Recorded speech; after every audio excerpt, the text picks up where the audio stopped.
रात 11 बजे एनटीए के सब्जेक्ट परिवर्तित करने की नोटिफिकेशन आते से ही बच्चों के मन में डाउट्स का सिलसिला उमड़ पड़ा है और आपकी रुचि मैम आ गई हैं आपके हर एक सवाल का जवाब देने के लिए।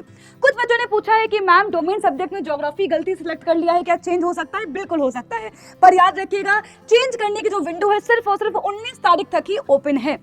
12th पीसीबी से लिया था लेकिन सीयूईटी में हिस्ट्री पॉलिटी ज्योग्राफी लिया है बेटा, आपका फॉर्म क्या होगा, डिसमिस हो जाएगा। इस बात को याद रखिएगा कि आपने 12th में जो भी सब्जेक्ट पढ़े हैं डोमेन सब्जेक्ट में केवल वही चूज कर सकते हैं। अगर 12th पीसीबी से किया है तो केवल पीसीबी आप वहां पर चूज कर सकते हैं, पीसीएम तो केवल पीसीएम चूज कर सकते हैं।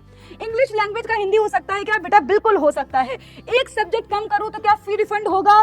बेटा याद रखिएगा कि अगर आप किसी सब्जेक्ट को कम करते हैं तो आपका फीस रिफंड नहीं होगा, लेकिन अगर आप किसी नए सब्जेक्ट को ऐड करते हैं तो आपको एक्स्ट्रा फी पे करनी पड़ेगी।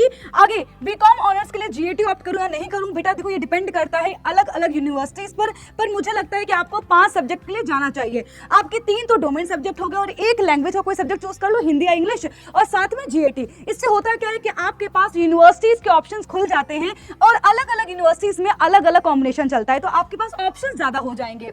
आगे बढ़ते हैं। वहीं पर कुछ बच्चों ने डाउट पूछा है कि मैथ्स में मैथमेटिक्स और अप्लाइड मैथ्स सेलेक्ट किया है, ये सही है क्या? कोर मैथ्स में चेंज करूं? I am a PCM student. अगर आप इंजीनियरिंग के लिए आगे जाना चाहते हैं और अगर आप पीसीएम स्टूडेंट हैं तो आपको कोर मैथ्स ही चूज करनी है, अप्लाइड मैथ्स अलग होती है। तो आपको फिर बार बार बोल रही हूँ डोमेन सब्जेक्ट वही चूज करने जो आपने 12th में पढ़े हैं, वरना फॉर्म आपका क्या होगा बेटा? फॉर्म कैंसिल हो जाएगा।